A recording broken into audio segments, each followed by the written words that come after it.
የዚህች ዓለም ታሪክ ሀብሉ ከመጀመሩ ሁለት ሚስጥራዊ የደም ሐረጎች በታሪክ ጥላ ስር ተሸሽገው አስፈሪ ውጊያ አደረጉ። አንደኛው የደም ሐረግ የሰው ልጅ ነፃ ፍቃድ ደፍጥጦ እንደ እንስሳ አስሮ ለመግዛት ተመኘ። ሌላኛው ደግሞ ያንን የባርነት ዓላማቸውን በጥሶ የሰውን ልጅ አእምሮ ነፃ ለማውጣት ደሙን ሰጠ።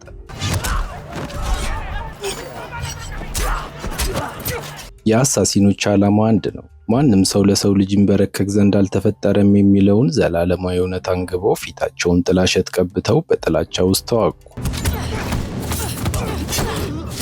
አሁን ታዲያ አዲስ ጀግና ተነስቷል።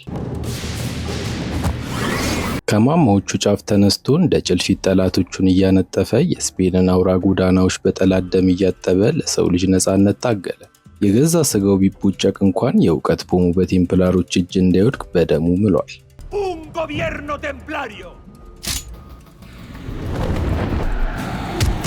ከዛን ቀን ጀምሮ እያንዳንዱ ቤት ጣሪያው መጠጊያ ሆኖ፣ እያንዳንዱ ጥላ ታማኝ ወዳጁ ነው። እያንዳንዱ እስትንፋሱም ከሞት ጋር የተደረገ ቁማር ነው። ምክንያቱም አሳሲን ለክብርና ለዝና ይዋጋ። ማንም ሳያውቀው ደሙ ይፈሳል፣ ማንም ሳያውቀው ይሞታል። ነገር ግን አእምሮ ቢረሳው ደም ለዘላለም ያስበዋል። ሰላም፣ ይህ አሳሲን ክሪድ የተባለው ምርጥ አክሽን ፊልም ሲሆን ስራችን የሚመቻችሁ የምትከታተሉን 300,000 ተመልካቾቻችን ሰብስክራይብ በማድረግ አጤሬራን ከፍ ለማድረግ ይተባበሩን እያልኩ ወደ ታሪኩ ልግባ። በ1492 ዓመተ ምህረት በስፔን አስፈሪ ተራራ ላይ በሚገኝ ምሽግ ውስጥ ኢግላር የተባለ የወቅቱ ጀግና አርበኛ በድብቅ ሲገባ እንመለከታለን። በዚህ ምሽግ ውስጥ ለዓመታት በሚስጥር ራሳቸውን ሲያደራጁ የቆዩት ወንድማማቾች የሚባል የመከላከያ ቡድን ይገኛል። በዚህ ቀን ታዲያ ኢግላር በእነዚህ አባሎቹ ፊት ተንበረከከ። ሕይወቱን ሙሉ ለወንድማማችነቱ መመሪያ ሕግና መሐላ ለመገዛት ፈቃዱንም ሰጠ። ይህ ታላቅ የምስክርነት ስነ ስርዓት ግን ዝም ብሎ የሚሰጥ አልነበረም። ትልቅ መስዋዕትነትን የሚጠይቅ ኃላፊነት ነው። ቡድኑን ለመቀላቀል ኢግላር የቀለበት ጣቱን መቆረጥ ይኖርበታል። ከዚያም በሁለቱም ክንዶቹ ላይ አውቶማቲክ ቢላዎች ገጠሙለት። ከዛች ቀን ጀምሮ ኢግላር የአሳሲን ቡድኑ አባል ሆኖ ወዲያውኑ የመጀመሪያው ተልዕኮ ተሰጠ። በወቅቱ የነበሩት ቴምፕላር የተባሉ ቡድኖች የሱልጣኑን ልጅ አፍነው በመውሰድ የእውቀት ፍሬ ተብሎ በሚጠራ ታሪካዊ ፖም ለመለወጥ አቅደው ነበር። ይህ ልውውጥ ከተፈጸመ ታዲያ ወንድማማቹ የሚታገልለትን ዋና ዓላማ ያሳጠዋል። ስለዚህ የአሳሲን ቡድን ማንኛውንም መስዋዕትነት ከፍሎ የቴምፕላሮቹን ሴራ ማክሸፍ ነበረባቸው። ታሪኩ 500 ዓመት ወደፊት ይወስደናል። በ1986 ዓመተ ምህረት በሜክሲኮ ባጃ ካሊፎርኒያ ውስጥ ካል የተባለ ሕፃን ልጅ በብስክሌቱ ሰፈሯን እያመሳት እናያለን። ለነፍሱ የማይፈራው ይህ ሕፃን ገና በዚህ ዕድሜው በየአቀበትና ኮረብታው ላይ አደገኛ ዝላዮችን ሲያደርግ ቆይቶ በመጨረሻ ግን ተከሰከሰ። እያለቀለቀ ወደ ቤቱ ሲመለስ ግን ያየው ነገር እስከ ወዲያኛው ልጅነቱን ቀማው። የሚወዳት እናቱ ወንበሯ ላይ እንደተቀመጠች ሕይወቱ አልፎ ነበር ያገኛት። የአንገት ሐብሉ አሁንም ቢሆን በእጇ ላይ ተንጠልጥሎ ይታያል። ካጠገቧም በኮፍያ ፊቱን የሸፈነ እጁ ላይ ሚስጥራዊ የአሳሲን ስለት የያዘ ሰው ቆሞ ነበር። ሰውየው የገዛ አባቱ ጆሴፍ ነው። ለተፈጠረው ነገርም ምንም አይነት ማብራሪያ አልሰጠው። ወደ ልጁ ዞሮ እንዲህ አለው፣ በደም ስር ውስጥ ያለው ያንተ ሳይሆን የሌላ ሰው ደም ነው አለው። ካል በልጅነት አይምሮ ምን ማለት እንደፈለገ ገና አስቦ ሳይጨርስ ታዲያ ውጪ ላይ የመኪኖች ድምፅ አስተጋባ። ሪከን በተባለ ሰው የሚመራ አንድ ቡድን ግቢውን ወዲያውኑ ከበበው። ጆሴፍ ይህንን እንደተመለከተ ልጁ ሮጦ እንዲያመልጥና ወደ ኋላ እንዳይዞር አዘዘው። ካል እንደተባለው በጣራዎች ላይ የዘለለ ማንም ሰው ሳይደርስበት ተሰወረ። አባቱ ግን ያንን እድል አላገኘም። በታጣቂዎች ተይዞ ተወሰደ። ከዚህ ክስተት በኋላ 30 ዓመታት እንደቀልድ አለፉ። አሁን ካል ጎልማሳ ነው። ቴክሳስ ውስጥ በሚገኝ አደገኛ እስር ቤት ውስጥ ለዓመታት ሲማቀቅ ነው የኖረው። እሱ ግን በእነዚህ ዓመታት ስራ አልፈታም። የእስር ቤቱን ግድግዳዎች በሚያስገርሙና በጥበብ በተሞሉ ስዕሎች ሲያሸበርቅ ነው የከረመው። ዛሬ ልደት ቀኑ ነው። ሆኖም ሰኔና ሰኞ ገጥሞበታል። የሞት ፍርዱ የሚፈጸምበት ቀኑም ዛሬ በመሆኑ ጠባቂዎቹ በሰዓቱ ደርሰው ከክፍሉ አወጡት። ለዚህ ያበቃው የሰው ሕይወት አጥፍተሃል ተብሎ ሲሆን ወደ ክፍሉ እንደገባ ሰራተኞቹ በረጅም ጠረጴዛ ላይ አሰሩት። የመጨረሻ ቃሉን እንዲናገር ሲጠይቁት ግን የተናገረው የሚገርም ነው። ለአባቴ እንደምትሉት በቅርቡ በሲኦል እንደምንገናኝ ንገሩት ነበር ያላቸው። በመጨረሻም ገዳዩ መርፌ ወደ ደም ስሩ ገባ። ሙሉ ሕይወቱ ትውስታው በህሊናው ውስጥ በመብረቅ ፍጥነት ተመላለሰች። ልቡ ፍርሃት ተሰማው።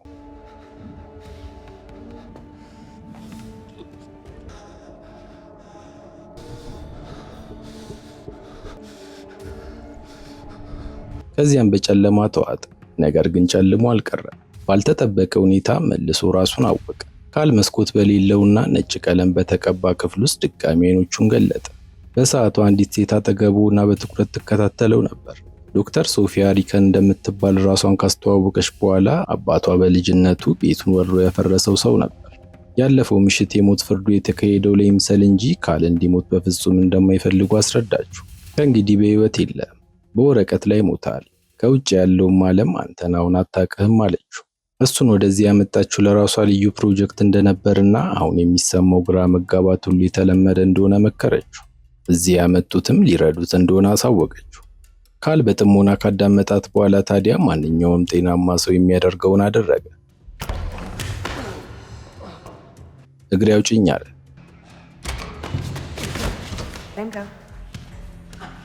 በደም ስሩ የገባው መርፌ ግን አካሉን በከፊል ሽባ አድርጎት ስለነበር ከግድግዳዎች ጋር እየተጋጨ ከመንከባለል ውጭ ምንም አልፈጠረም። ወዲያውንም የሱ አይነት ልብስ በለበሱ ሰዎች በተሞሉ ኮሪደሮች ውስጥ አልፎ አትክልቶች በተከበቡበት አዳራሽ አቋርጦ በስተመጨረሻ የፎቁ አናት የሚገኘው በረንዳ ላይ ደረሰ።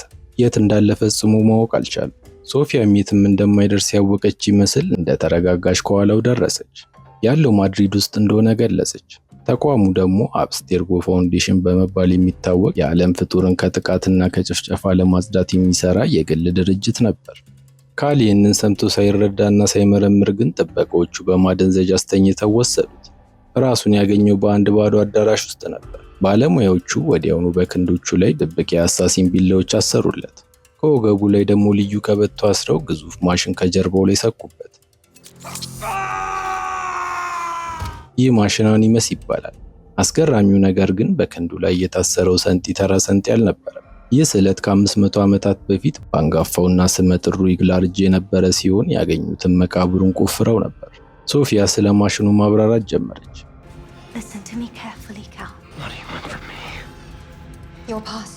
ይህ ማሽን በዘራረግ ውስጥ የነበሩትን ቅምቅም አያቶቹን እስከነ ትዝታዎቻቸው እንደሚያነባ አስረዳችሁ። ካል ደግሞ ከ500 ዓመታት በፊት የኖረው ይግላር የተባለው ቅምቅም አያቱ ዲኤንኤው በደም ውስጥ አለ። ይህ አኒመስ የተባለው መሳሪያ ታዲያ የዚያን ሰው ህይወት እንደገና እንዲኖረው ያግዘዋል። ይህንን ካስረዱት በኋላ የሶፊያ ቡድን ማሽኑን አስነሳው።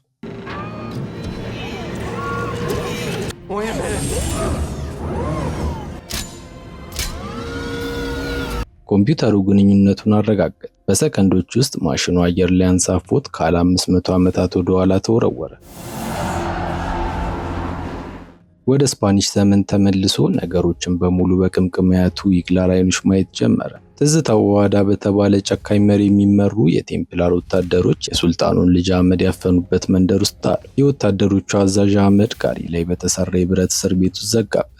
ሕፃኑን በቤቱ ደብቆ የያዘው ምስኪን ገበሬም በሰዎች ፊት ኮነነው፣ እንዲገደልም ፈረደበት። ሰውየው ለሱልጣኑ ከባድ ማስጠንቀቂያ እንዲያደርሱ የመንደሩን ሰው እያስፈራራ በነበረበት ሰዓት ይግላር በንስር አይኖቹ ከከፍታ ላይ እያየው ነበር። ንግግሩን ሳይጨርስ ታዲያ ከላይ ተወርውሮ በሚስጥራዊ ስለት ጉሮሮውን ቆርጦ ጣለው። በዚያች ቅጽበት በላብራቶሪ ውስጥ በማሽኑ ላይ ተንጠልጥሎ የነበረው ካል እየተወራጨ ነበር። ይግላር የሚያደርገውን ሁሉ እሱ እዚህ በአካል እየደገመው ነው። እንዲህ ያለ ተሞክሮ አጋጥሞት ስለሚያውቅ ውስጡ በከፍተኛ ድንጋጤ ተናጋ። ያንን ሰው በእጆቹ የገደለ ያህል ህመሙና ስሜቱ እየተሰማው ነበር። ሶፊያ ግን ትውስታው እንዲገፋበትና ጉዞውን እንዲቀጥል አበረታታችው። ምናባዊ ጉዞም ቀጠለ። ይግላር ጥቃቱን ከሰነዘረ በኋላ ፊታቸውን በኮፍያ የሸፈኑ በግድያ ጥበብ የተካኑ አሳሲኖች መንደሩን ወረሩ።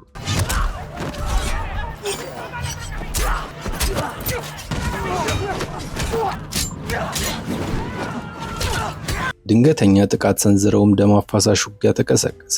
የወንድማማችነቱ አባላት የነበራቸው የረቀቀ የውጊያ ጥበብ በመጀመሪያዎቹ ደቂቃዎች የበላይነት ቢሰጣቸውም የቴምፕላር ወታደሮች ግን ቁጥራቸው እየበዛ መጣ። የሁለቱም ወገን አስክሬን ቀስ በቀስ እየተከመረ ሄደ።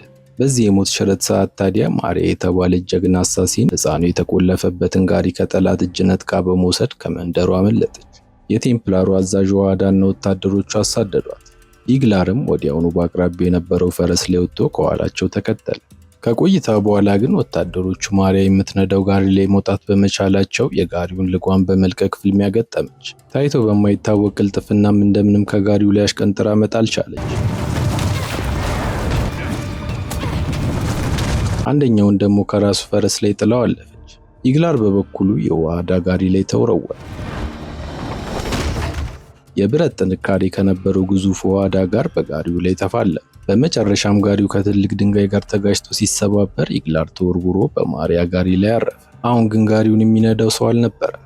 ሙሉ የጋሪው አካልና ፈረሶቹ በቀጥታ ወደ ጥልቁ ገደል ይጋልቡ ጀመር። ኢግላር ሰከንዶች ብቻ ሲቀሩት ሕፃኑ የተቆለፈበትን ሳጥን በብልሃት ሰበረው። ማሪያ በበኩሏ ፈረሶቹን ከጋሪው ጋር የሚያያይዘውን ገመድ በበጠሰችበት ቅጽበት ጋሪው ወደ ገደሉ ተንከባለለ። ኢግላርም ፈጥኖ ሕፃኑን እንደያዘ ወደ ገደሉ ተወረወረ። ነገር ግን በመጨረሻዋ ሰከንድ ገመዱን ወደ ቋጥኙ በመተኮሱ ተረፈ።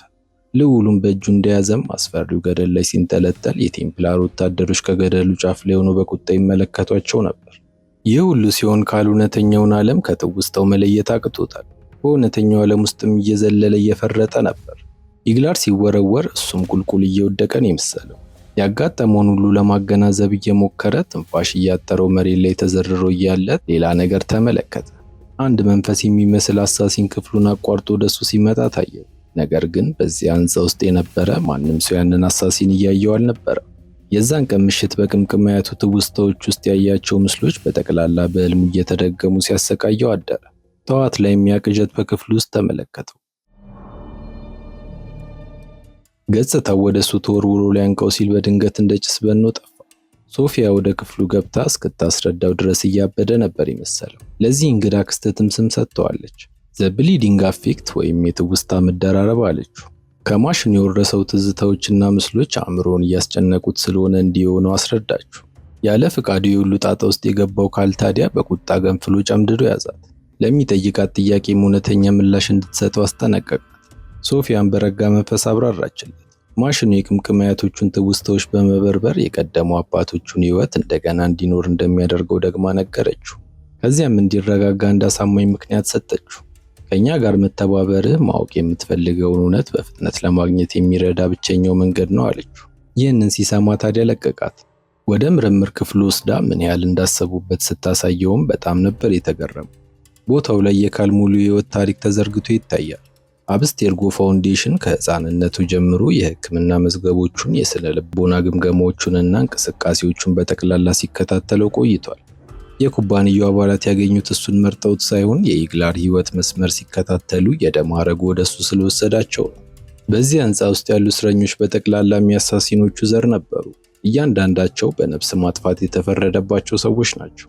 ሶፊያ እንዳለችው ከሆነ እነዚህ ወጣቶች በተፈጥሮ ግደል ግደል የሚላቸው ከአያቶቻቸው የወረሱት ባህሪ እንደሆነ ገለጸች። ካል ግን ተቃወመ። እሱ የመግደል ሱስ እንደሌለበትና እንደ ሌሎች ለእርካታ ሲል ሰዎችን እንደማይጎዳ አስረዳ። መጨረሻ ላይ የገደለውም ሰው በሴቶች ላይ ከፍተኛ ግፍ የሚያደርስ አውሬ እንደሆነና ዓለም እሱን በማጣቷ ምንም እንደማትጎዳ ተናገረ።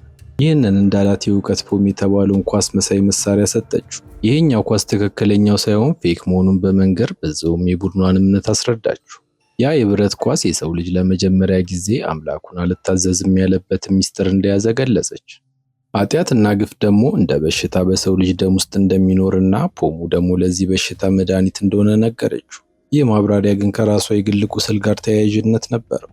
እናቷ ልክ እንደሱ እናት የሞተችው በአሳሲኖች ነበር። አሁን ታዲያ ምርምሩ ሲጠናቀቅ በአዲስ ሕይወት ነፃ ሆኖ መኖር እንደሚችል ቃል ገባችለት። ካል ከበፊቱ አሁን እየተረጋጋ እየመጣ ነው። የምሳ ሰዓቱ ሲደርስ ከሌሎች እስረኞች ጋር ተገናኘ። እንደገባ ካፌ ውስጥ የነበሩት ሰዎች በሙሉ ፊታቸውን ወደሱ አዞሩ። ከመሃላቸው ሙሳ የተባለው ሰው በታላቅ የወዳጅነት ፊት ወደሱ ቀረበ። ከ200 ዓመታት በፊት እንደሞተም ነገር። ለማለት የፈለገው ቅምቅም አያቱ የነበረው የሃይቲ አሳሲን ከ200 ዓመት በፊት ሞቶ ነበር። በጊዜው የሱም አያት በድግምት ጥበብ የሚዋጋ ያንኑ የእውቀት ፖም የመጠበቅ ኃላፊነት የነበረው ጀግና ነበር። ሙሳ ቀጥሎ እዚህ የሚሰጣቸው የዶሮ ስጋ ጥሩ እንደሆነ በመንገር ወደ ቤተሰቡ በደስታ ከተቀበለው በኋላ አንድ ከባድ ማስጠንቀቂያ ተወለት። እኛን የሚጠብቁን እነዚህ ሰዎች ያንን ሚስጥራዊ ኳስ ፈጽሞ ማግኘት የለባቸውም አለው። ስለዚህም ካላውኑኑ ትክክለኛውን ወገንን መምረጥ አለብህ አለው። ካል ግን በጊዜው የሙሳን ንግግር ለመስማት የሚያስችል የአእምሮ ሰላም አልነበረው። የእናቱ የሞት ምስልና የኢግላር መንፈስ በአእምሮና በክፍሉ ማዕዘናት ሁሉ እየተመላለሰ ረበሸው። በዛች ሰዓት በህንፃው የላይኛው ፎቅ ላይ ውጥረት ነግሷል። የሶፊያ አባት እያስጨነቃት ነው። የቴምፕላሩ ድርጅት የበላይ መሪ የሆነችው ሴት ፕሮግራሙ ሙሉ በሙሉ ልትዘጋው ነው።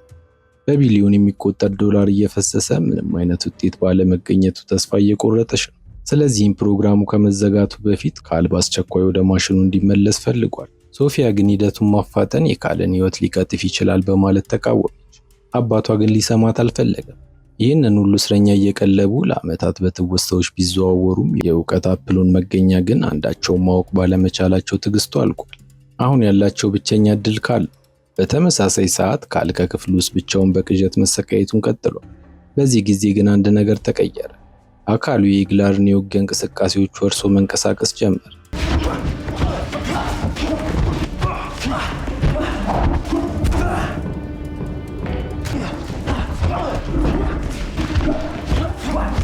ልክ እንደ ሰለጠነ ነፍሰ ገዳይ ይመክትና ይመታ ጀመር። ሁለቱ የቴክኒክ ባለሙያዎች ወደ ክፍሉ ሲገቡ በዚያ ልዩ እንቅስቃሴ ተጠቅሞ ዘረራቸው። ነገር ግን በርካታ የጥበቃ አባላት ተረባርበው በቁጥጥር ስር መዋል ቻሉ። በኮሪደሩ ላይ እየጎተቱ ሲወስዱት ካል አእምሮውን እያጣ እንደሆነ ተሰማው። በመሆኑም እንደ እብድ ክትክት እያለ የቆየ የፍቅር ዘፈን ድምፁን ከፍ አድርጎ መዝፈን ጀመረ። ጥበቃዎቹም አስገድደው ከማሽኑ ጋር አሰሩት። ሶፊያ ግን የአባቷ ትዕዛዝ ምንም ይሁን ምን የካል ጤንነት ላይ ያተኩራል። ለዚህም ሁኔታዎች ከተበላሹ ወዲያውኑ ማሽኑን እንዲያቆሙ ለሰራተኞቿ በሚስጥር ትዕዛዝ ሰጠች።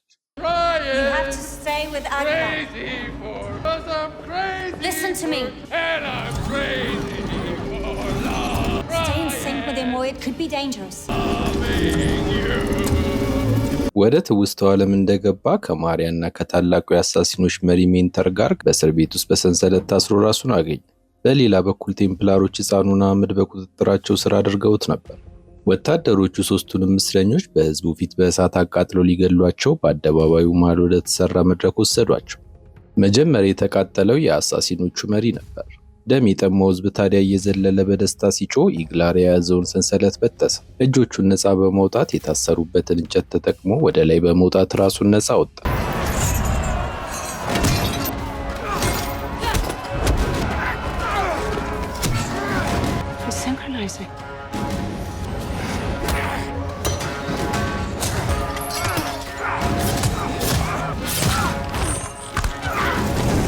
ወታደሮቹም ወደሱ ተንደረደሩ። ኢግላርን ግን የሚያስቆሙ አልተገኘም። ጥቃቶቹንም እየመከተ እንደምንም ማሪያን ነፃ ወጣት።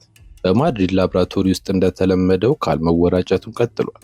የላብራቶሪው ሰራተኞችም ከአያቱ ትዝታ ጋር ፍጹም አንድ ሆኖና ተዋህዶ ሲንቀሳቀስ ሲያዩት በድንጋጤ ተዋጡ። በትውስታው ዓለም ሁለቱ አሳሲኖች የታጠቁትን ወታደሮች አንድ በአንድ በመድረኩ ላይ መጨፍጨፋቸውን ቀጥለዋል። አንድነታቸው የተለየ ነበር። የዘይት በርሜሎችን ተጠቅመው ሙሉ መድረኩን በእሳት ካያያዙት በኋላ ሁለቱም በተፈጠረው ውዥንብር መሃል አመለጡ።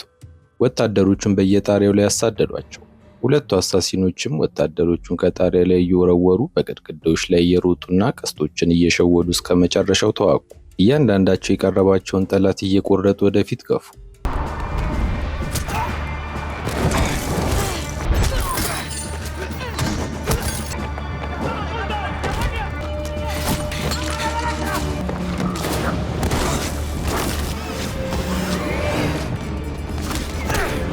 ኢግላር የከተማዋ ከፍተኛ ጫፍ ላይ እስኪደርስ ሩጫውን አላቆመም።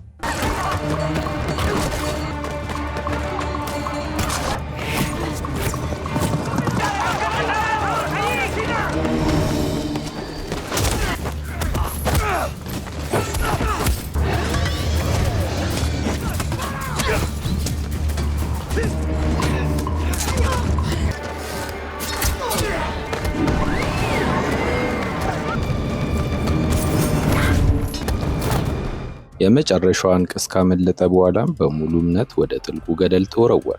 የዚህን ጊዜ ችግር ተፈጠረ። ካል በማሽኑ ውስጥ ሆኖ ዝላዩ የአእምሮና የሰውነት መዛባት ፈጠረበት። ከማሽኑ ጋር ያለው ግንኙነትም ድንገት በመቋረጡ በአስፈሪ ሁኔታ መንዘፍዘፍ ጀመረ። የሕክምና ባለሙያዎች በፍጥነት ደርሰው በውሃው የተሞላ ገንዳ ውስጥ ባይዘፍቁት ኖሮ ሕይወቱ ያልፍ ነበር። ከውሃው ውስጥ ሲወጣ በእግሮቹ ውስጥ ምንም አይነት ስሜት እየተሰማው አልነበረም። በከፊል ሽባ ሆኗል።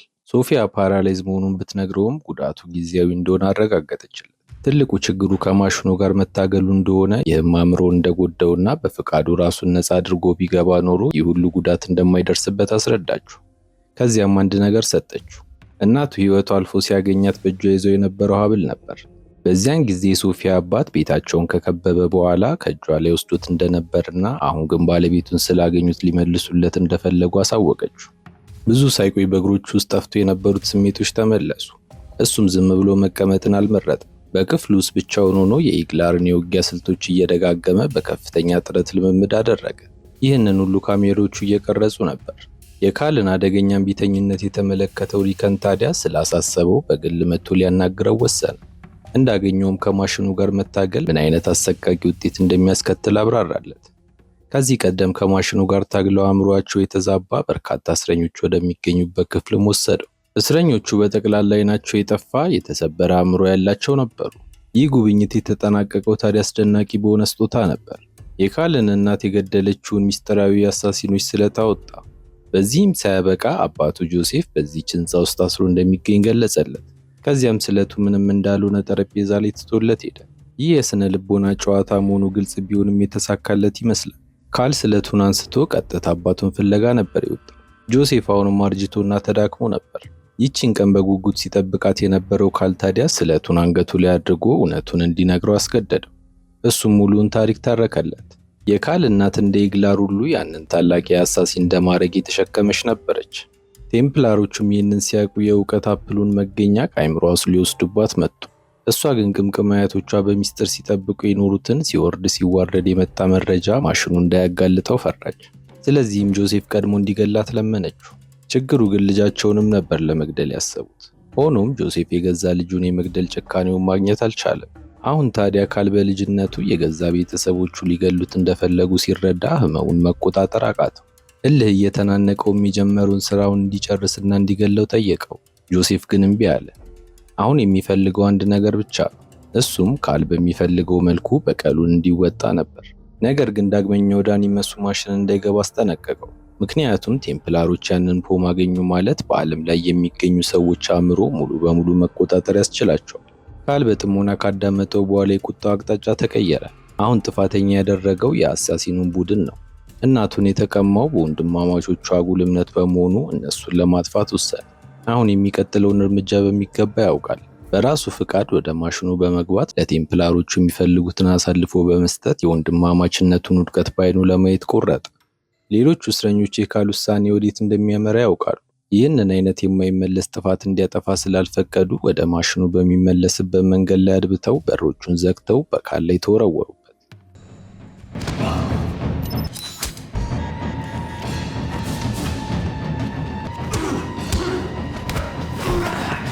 ካል ግን የጥበቃ አባላቱ ደርሰው እስኪለያዩት ድረስ በብቃት ተከላከላቸው። በመጨረሻም ሕይወቱ ተርፎ በማሽኑ አቅራቢያ ሰራተኞቹ ለጉዞ ሲያዘጋጁት አንድ ባለሙያ ወደሱ ቀረበ።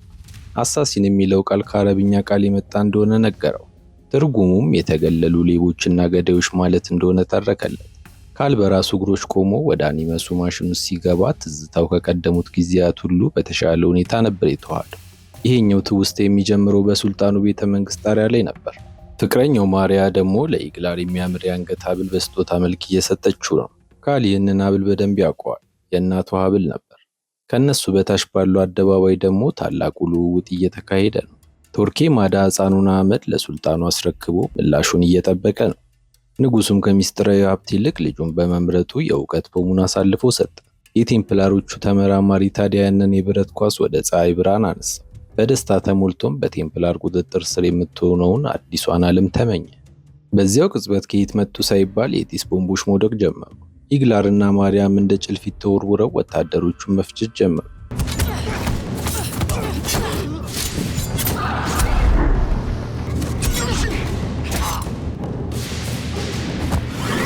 ማሪያ ተጨማሪ ወታደሮች እንዳይገቡ በሮቹን ስትዘጋ በጢሱ መካከል ኢግላር ቴርኮማዳን አግቶ ፖሙን ነጠቀው።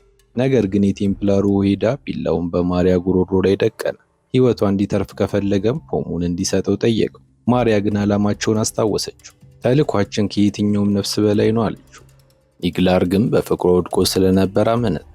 ለሷ ሲል ሁሉንም ነገር አሳልፈው ለመስጠት ወሰነ። ማሪያ ምን ሊያደርግ እንደሆነ በዛችው ሰከንድ ስለገባት ምርጫውን ነጥቃው አንገቷን ወደ ሄዳ ስለተወረወረች።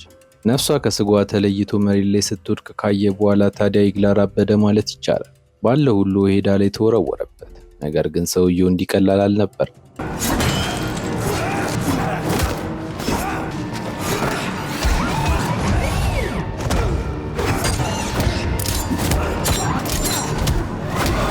ግዙፍ በመሆኑ ኢግላር በተደጋጋሚ አግኝቶት ከማሪያ አስክሬን አጠገብ ዘረረው።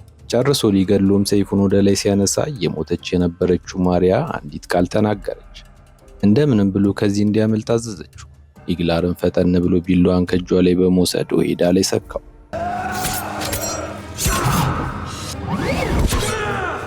ቶርኬማዳ በፍርሃት ክፍሉን ለቆ ሲወጣ ሰራዊቱን ወደ ውስጥ ልኮ ወዲያውኑ አስከበበው። አሳሲኑ ኢግላር ከቤተ መንግስቱ በታች ባሉት ዋሻ ውስጥ በመግባት የሚያሳድዱትን እያስወገደና ከኋላ ያለውን መንገድ በሳት እያቃጠለ መንቀሳቀሻ አሳጣቸው። ወደ አንድ ድልድይ ሲደርስ ታዲያ ከሁሉም አቅጣጫዎች ቀስት ይዘንቡበት ጀመር። እጅ መስጠት ማለት ፖሙን አሳልፎ መስጠት እንደሆነ ያውቃል። ይህ ማለት ደግሞ እንደ ነፍሱ የሚወዳት ፍቅሩ ሕይወቷን የሰጠችው ያለምንም ምክንያት ነው ማለት ነው። በመሆኑም ለሕይወቱ ሳይሳሳ ከድልድዩ ላይ በቀጥታ ወደ ጥልቁ ባህር ተወረወረ። በማድሪድ ላብራቶሪ ውስጥ የአደገኛ ዝላይ ማሽኑን ሰብሮታል። ሙሉ የቁጥጥር ክፍልም ሊከሰት ለሚችለው አደጋ ተዘጋጀ። ነገር ግን ፍጹም በተረጋጋ ሁኔታ ያለምንም እክል ተረፈ። አሁንም በትውስታ ውስጥ ሆኖ ታሪኩን በዓይኖቹ እያየ ነበር። ኢግላር ከባህር ወጥቶ አንድ መርከብ ላይ ከተሳፈረ በኋላ ያንን የእውቀት ፖም ለአንድ ሰው ሲሰጥ ይታያል። ሰውየው በታሪክ የምናውቀው ክርስቶፈር ኮሎምበስ ነበር። እሱም በክብር ከተቀበለው በኋላ እስከ ሞቱ ድረስ መስዋዕት ከፍሎም ቢሆን እንዲጠብቀው አደራ አለው። ኮሎምበስም ይህንን ሚስጥር ለመጠበቅ የፀሐይዋን አቅጣጫ ተከትሎ እስከ መጨረሻው እንደሚሄድና የኋላ ሕይወቱን ዞር ብሎ እንኳን እንደማያይ የተናገረ መሐላውን ፈጸመ። ሶፊያ ኮሎምበስ የተናገረውን አረፍተ ነገር ወዲያውኑ ነበር የፈታችው። ከዚህ በፊት የሰበሰበቻቸው መረጃዎችም ወዲያውኑ ተገጣጠሙ። ክርስቶፈር ኮሎምበስ አስክሬኑን በሲቪል ካቴድራል ውስጥ እንደሚገኝ ያውቃሉ። በአንድ አጭር አረፍተ ነገር ብቻ ለ500 ዓመት ሲፈልጉት የነበሩትን ታላቅ ሚስጥር ፈቱት። በህንፃ ውስጥ ታስረው የነበሩት አሳሲኖችም ሚስጥራቸው እንደወጣ ወዲያውኑ ተረዱ። ከመቀጽበት በህንፃ ውስጥ የነበረው የሰከነ ጸጥታ ለአንዴና ለመጨረሻ ጊዜ ተሰበረ። ሙሳ ከላብራቶሪው ለዘመናት ተቀምጠው የነበሩ የጢስ ቦምቦችን በብልሃት አወጣ። በማረፊያው አዳራሽም ውስጥ አፈንድቷቸው ሙሉ ፎቁን ወደ አስፈሪ የጦርነት ቀጠና ለወጠ። እስረኞቹ ፊት ለፊት ያገኙትን ጥበቆች እየደበደቡ በኮሪደሮች ውስጥ አልፎ ወደፊት ገፉ። የመምሪያ ክፍሉንም በቁጥጥራቸው ስር በመዋል በህንፃ ውስጥ የተቆለፉትን በሮች በሙሉ ከፈቱ። ሪከን ታዲያ ጊዜ እንደሌለው ሲረዳ ሁለት አጣዳፊ ትዕዛዞችን አስተላለፈ። ሄሊኮፕተሩ በፍጥነት እንዲዘጋጅና በህንፃ ውስጥ ያሉትን እስረኞች በሙሉ እንዲገሏቸው አዘዘ። ይችን እንደተናገረ ታዲያ የታጠቁት የጥበቃ አባላት የእስረኛ ልብስ በለበሱት ላይ ያለምንም ርኅራኄ ተኩስ ከፈቱ። አባቱ ጆሴፍም የቻለውን ያህል ተፋልሞ ነበር። ነገር ግን በእድሜ ስለገፋ የበፊት ጉልበቱ ከዳው። በወታደሮቹ ተሸንፎ የጆሴፍ ሕይወት እዛው አለፈች።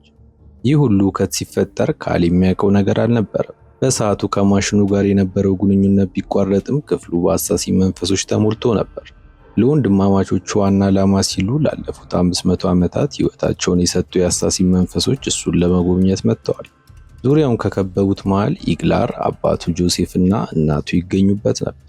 የቴክኒክ ባለሙያዎቹ ይህ ክስተት ከማሽኑ የሚመጣ እንዳልሆነና እውነተኛ መንፈሳዊ ክስተት እንደሆነ ሲያረጋግጡ በድንጋጤ ተርበተበቱ። በጭንቀት የተወጠረው ሪካን ደግሞ ልጁን ሶፊያን ጨምድዶ ወደ ጣሪያው አመራ። ሶፊያ ግን ለመሄድ ታገለችው። ምክንያቱም ከነዚያ መንፈሶች መካከል አንድ አሳሲን ተመልክታ ነበር። ይህች ሴት የራሷን የሶፊያን መልክ ነው የያዘችው። ሶፊያ እስካሁን የትኛውም ታሪክ ሆነ ምርምሮቿ ላይ እሷን የሚመስል አሳሲን እንዳለ የሚገልጽ ፍንጭ አላገኘችም። ነገር ግን ጥበቃዎቹ በግድ ጎትተው ስለወሰዷት እውነቱን ማወቅ አልቻለችም። በተመሳሳይ ሰዓት በእነዚህ መንፈሶች ተከቦ እያለ እናቱን ለመጀመሪያ ጊዜ አዋራችው። በሕይወት ውስጥ መቼም ቢሆን ብቻውን እንዳልነበረ ነገረችው። ቴምፕላሮች አባቱ ጆሴፍ እንዳለው ለጥፋት የተነሱ አደገኛ ቡድኖች እንደሆኑ አረጋገጠችለት። ይህን ሲሰማ ታዲያ ካላሁን ገና የጥፋተኝነት ስሜት ተሰማው። እቺን ዓለም ከቴምፕላሮች ለመታደግ የሕይወቱ ወሳኝ ኃላፊነት እንደሆነም ስለገባው በመጨረሻ ማንነቱንና ተልእኮውን ተቀበለ። አሁን ካላሳሲን ነው፣ ብቻውንም አይደለም። ተዋግተው ራሳቸውን ነፃ ያወጡት አሳሲኖች ወደ ክፍሉ እንዲገቡ በሮቹ ተከፈቱ። ቡድኑ የላቦራቶሪውን ክፍል በመበርበር መሳሪያዎቻቸውን ታጥቀው የቀሩትን ጥበቆች ፊት ለፊት ገጠሙ። ሁሉም ልክ እንደቀደሙት አባቶቻቸው በሚያረካ የውጊያ ጥበብ ነበር የተዋጉት።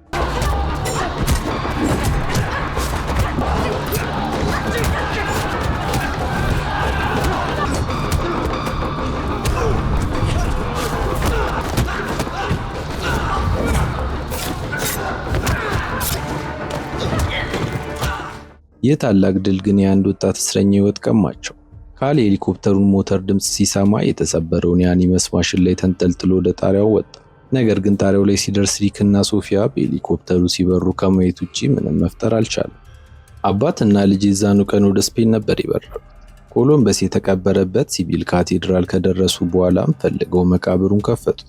ለ500 ዓመታት በጨለማ ውስጥ ተደብቆ የቆየው የእውቀት ፖም እውነትም በመቃብር ውስጥ ተገኘ። ሪከን እየተንሰፈሰፈ ፖም በእጁ ጨበጠው። ምንም እንኳን የሳይንሱና የምርምሩ ሥራ በሙሉ የልጁ የሶፊያ ቢሆንም ክብሩንና ስኬቱን በሙሉ ለራሱ አደረገው። የቴምፕላር ድርጅት የበላይ መሪ የሆነችው ሴትም ቦታው ላይ ተገኝታ የሶፊያ አስተዋጽኦ በቅርቡ እውቅና እንደሚያገኝ ቃል በመግባት አጽናናቻት። ከዚህ ስኬት በኋላ በለንደን የቴምፕላር ድርጅት ውስጥ በሚገኘው ታላቅ አዳራሽ ውስጥ የደስታና የታላቅ ድል ምሽት ተዘጋጀ። ሁሉም የድርጅቱ አባላት ከዓለም ዙሪያ ተሰበሰቡ። ሶፊያ ከመድረክ ጀርባ ሆና አባቷ ለጉባኤው ያዘጋጀውን የንግግር ጽሑፍ በዝግታ እያነበበች ነው። በወረቀቱ ላይ የተጻፉት ቃላት ግን ክፉኛ ልቧን ሰበሩት። ወሽመጧ ተቆረጠ። በጽሑፍ ውስጥ የሰውን ልጅ ከጥቃት ለማዳንና ለመፈወስ የተጻፈ አንድም ቃል አልነበረም። የድርጅቱ እውነተኛ ዓላማ ዘላቂና አምባገነናዊ የሆነ ሴራ ነው። ዓላማቸው የሰውን ልጅ አእምሮ ተቆጣጥረው ባሪያ ማድረግ ሲሆን በተጨማሪም አሳሲኖችን ከምድረ ገጽ ፈጽሞ ለማጥፋት ተዘጋጅተዋል። ይህም ማለት ሶፊያ ሙሉ ሕይወቷንና የሙያ ስሟን የገነባችው ቅዱስ ዓላማ ውሸት ነበር።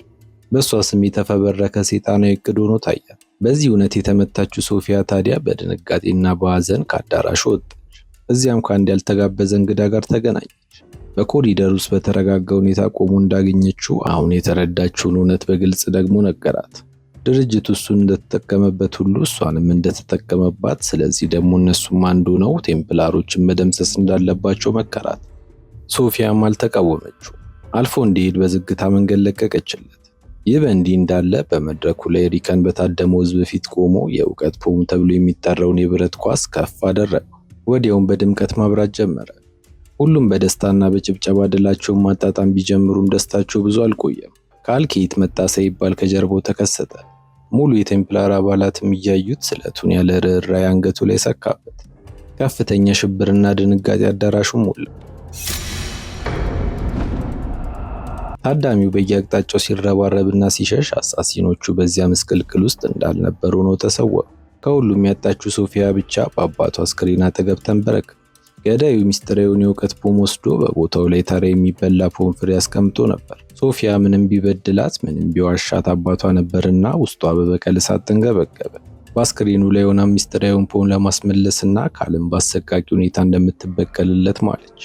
በመጨረሻው ትዕይንት ከከተማዋ በላይ በከፍተኛ ጣሪያ ላይ ካል፣ ሙሳና የተረፉት አሳሲኖች ቆመዋል። የእውቀት ፖሙ በካል እጅ ውስጥ ነበር። ምንም አይነት መከራ ቢመጣ ያንን ሚስጥራዊ ሀብት ከቴምፕላሮች እጅ ለመጠበቅ ቃላቸውን አደሱ። ሁሉም ሰው ጠፍቷል ብሎ ያሰበው የወንድማማችነት ማህበርም ከ500 ዓመታት በኋላ በድጋሚ ወደ ህይወት ተመለሰ። እስከ መጨረሻው ስለተከታተላችሁኝ አመሰግናለሁ። ምንም አይነት ሀሳብና አስተያየት ካሉት ኮሜንት ላይ ለማስቀመጥ ወደ ኋላ ይበሉ። ቪዲዮውን ላይክ እና ሰብስክራይብ በማድረግ ያበረታቱን። አመሰግናለሁ።